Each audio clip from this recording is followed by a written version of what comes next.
morning sa mga followers sa Nitro Views Garage. This is Kuya Rod dito sa shop natin sa Cavite. Meron tayong bagong project na dumating, Toyota Vios. Hey, yeah. Let me get everything straight. I'ma do whatever it takes. Getting it done, any means, get rid of these snakes. Fuck it, I'm up on my stakes. Going all in like stuff, get rid of these breaks. Nah, I ain't never gonna break. Double my pace till I go down, one of the greats.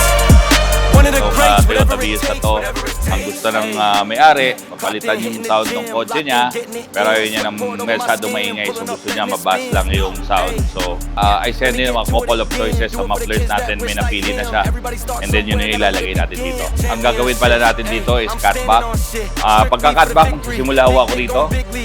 This is dual BBDI na Vios, so ang umpisa niya dito sa part na to, meron siyang secondary catalytic na tatanggalin na natin.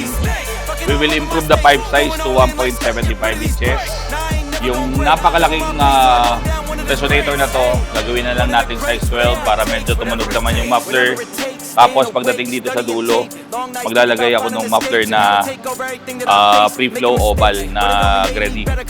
So, copy lang yun pero maayos naman tumunog. Exciting project para sa araw na to. Sa natin. Fuck it, I'll air it out, letting it bang. In buckets, I'm staring down, letting it hang. Bitches I'm wearing out, getting exchanged, yeah. Fuck it, I'll air it out, taking the reins. Get through the pain, watch everything change. Tearing down everything, breaking the chains.